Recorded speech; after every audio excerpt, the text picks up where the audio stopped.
Hello दोस्तों। तो आज की हमारी कहानी का शीर्षक है हॉन्टेड कैफे। सानवी एक फोटोग्राफर थी। वो एक बिल्कुल बेफिक्र लड़की थी। उसको किसी की बात से कोई फर्क नहीं पड़ता था और वो अपनी लाइफ को अपने नियमों से जीती थी। बिल्कुल ही मस्त मौला लड़की थी। सभी को उसका ये बिंदास एटीट्यूड बहुत पसंद आता था। जो भी पैसे वो अपनी फोटोग्राफी से कमाती थी, उन सभी पैसों को पहाड़ों में नई नई जगह घूमने में लगा देती थी। सानवी को अकेले घूमना बहुत पसंद था। इस बार भी वो अकेले ही एक नई जगह, एक नए हिल स्टेशन में घूमने के लिए आई थी। वो जगह एक गांव के पास थी। उस पहाड़ के ऊपर एक ऐसी जगह थी जहां से जो नजारा दिखता था वो किसी जन्नत से कम नहीं था। और वहां तक जाने का एक ट्रैक था जो करीब 5 किलोमीटर लंबा था। सानवी ने वो नजारा देखने के लिए अपना बैग तैयार किया, अपना कैमरा उठाया और वो उस ट्रैक पर निकल पड़ी। उसके साथ कुछ और लोग भी ट्रैक पर जा रहे थे। सानवी बस ऊपर की व्यू के बारे में सोचती हुई, खुद को मोटिवेट करते बस ऊपर चढ़े जा रही थी। कुछ दूर चलते ही सानवी को पहाड़ के ऊपर से जा रहा एक कच्चा रास्ता दिखा। सानवी ने ठीक से देखा तो वह कच्चा रास्ता ऊपर जाके ट्रैक के रास्ते पर मिल रहा था। सानवी को लगा कि वह एक शॉर्टकट है और सानवी को ट्रैकिंग का काफी अनुभव था, तो उसने वो कच्चा रास्ता ले लिया। उस कच्चे रास्ते पर चलते चलते करीब आधा घंटा हो गया था। अब तक उसे ट्रैक वाले रास्ते पर पहुंच जाना चाहिए था, पर वो तो पहाड़ के किसी घने जंगल में आ चुकी थी। सानवी ने जब वापस मुड़कर देखा तो वापस जाने का रास्ता भी समझ नहीं आ रहा था। वो रास्ता भटक चुकी थी। उसके फोन में नेटवर्क भी नहीं आ रहा था। अब सानवी थोड़ा परेशान होने लगी थी। अपनी किस्मत को कोसती हुई सानवी अब सही रास्ता खोजने लगी। भूख के मारे उसकी जान निकले जा रही थी कि तभी उसके सामने कुछ ऐसा आया जिसे देखकर उसे अपनी आंखों पर यकीन नहीं हो रहा था। उस वीराने के बीच एक बहुत ही सुंदर कैफे बना हुआ था और उस कैफे से एक पक्की सड़क भी मिली थी। सानवी की खुशी का कोई ठिकाना नहीं था। वो जल्दी दौड़कर उस कैफे की तरफ गई और अंदर चली गई। कैफे जितना बाहर से सुंदर था उससे कहीं ज्यादा अंदर से सुंदर था। अंदर बहुत ही अच्छी डेकोरेशन थी और कुछ लड़के लड़कियां वहां बैठकर हंस खेल रहे थे। वो कैफे परफेक्ट था। सानवी सब कुछ भूल गई थी। फटाफट से एक टेबल पर बैठ गई और तभी एक वेटर आया। उस वेटर ने जैसे ही मेनू कार्ड टेबल पर रखा, सानवी की नजर उसकी कलाई की घड़ी पर पड़ी। उसकी कलाई पर जलने का निशान था। जब तक सानवी उस घाव को ठीक से देख पाती, उस वेटर ने उस घाव को ढक लिया। सानवी को बहुत ज्यादा भूख लगी थी और इसलिए उसने जल्दी से अपने खाने का ऑर्डर दे दिया। ऑर्डर करने के कुछ ही समय में सानवी को लगा पहले फ्रेश हो जाना चाहिए, तो वो उठकर वॉशरूम की तरफ जाने लगी। वॉशरूम के रास्ते पर उन हंसते खेलते लड़के लड़कियों की टेबल भी थी।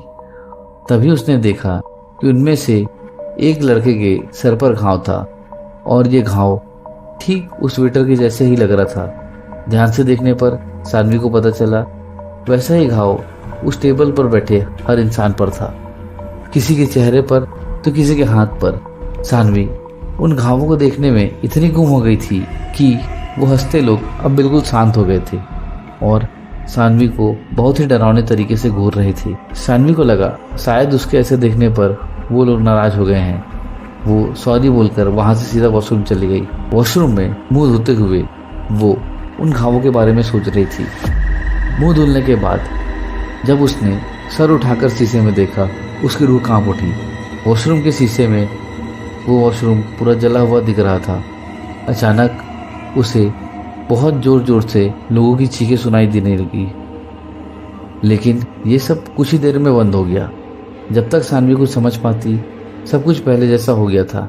सानवी को लगने लगा इस जगह में कुछ ना कुछ तो गड़बड़ है, पर उसे इतनी भूख लगी थी कि उसने सोचा कि जल्दी से जल्दी अपना पेट भर के वहां से निकल जाएगी। सानवी सर झुकाकर अपने टेबल पर पहुंची और अपने खाने का इंतजार करते हुए उसने एक सिगरेट जलाई और पीने लगी। सानवी ने सिगरेट का धुआं छोड़ते हुए देखा कि पूरे कैफे में बिल्कुल सन्नाटा था और कैफे में मौजूद हर इंसान उसे ही घूर के देख रहा था। उनकी आंखों में इतना गुस्सा था कि सानवी घबरा उठी। देखते ही देखते उन सबके चेहरे बदलने लगे और उनके शरीर बिल्कुल काले पड़ गए। जो वेटर सानवी से बहुत हंस के बात कर रहा था वह भी बुरी तरह काला पड़ गया और सानवी की तरफ गुस्से में बहुत तेजी से दौड़ता हुआ आ रहा था।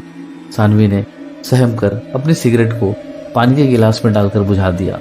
सानवी को कुछ समझ नहीं आ रहा था और वो बहुत ज़्यादा डर चुकी थी।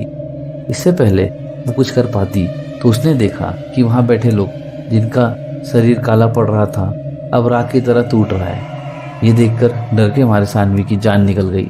वो अपना सामान उठाकर जैसे तैसे उस कैफे से बाहर भागी और जब उसने वहां से निकलकर पीछे मुड़कर देखा तो वो खूबसूरत कैफे नहीं, एक पुरानी जली हुई बिल्डिंग दिखी जहां सानवी बिना कुछ सोचे बस रोड पर भागती गई। रोड पर भागते हुए एक गाड़ी दिखी। उस गाड़ी में उसी एरिया में रहने वाला एक आदमी था। सानवी की ऐसी हालत देखकर उस आदमी ने उसे अपनी गाड़ी में बैठा लिया। सानवी ने उसके साथ हुआ हादसा जैसे तैसे उस आदमी को बताने की कोशिश की। सानवी को लग रहा था कि वो आदमी उसे पागल समझेगा, पर उस आदमी ने कुछ ऐसा कहा जो सानवी ने कभी सोचा नहीं था। उसने सानवी को बताया कि जिस जगह की वो बात कर रही है वो कई साल पहले एक कैफे हुआ करता था। एक बार एक कस्टमर उसी कैफे में बैठा हुआ सिगरेट पी रहा था और उसने सिगरेट को बिना बुझाए ही अपनी टेबल के पास फेंक दिया। उस आदमी की लापरवाही की वजह से एक पर्दे में आग लग गई थी और इससे पहले कोई कुछ कर पाता उस कैफे में आग फैल गई थी और अंदर फंसे सभी लोग जलकर मर गए। सानवी यह सब सुनकर हक्की बक्की रह गई। अब उसे सब समझ में आ रहा था और उसे यकीन नहीं हो रहा था कि उस कैफे में बैठे सभी लोग जिंदा नहीं मरे हुए थे। उस आदमी की बात सुनकर सानवी सोच रही थी कि वो बाल बाल बच गई, लेकिन सानवी को यह नहीं पता था कि उसके बगल में बैठे इंसान की गर्दन पर भी वैसा ही जलने का निशान था। अगले दिन उस एरिया के अखबार में एक खबर आई जिसमें लिखा था कि एक लड़की की उसी रोड पर एक्सीडेंट से मौत हो गई और उस लड़की का नाम सानवी था। तो दोस्तों, अगर आपको यह कहानी पसंद आई तो कहानी को लाइक करें और चैनल को सब्सक्राइब करें। Thank you.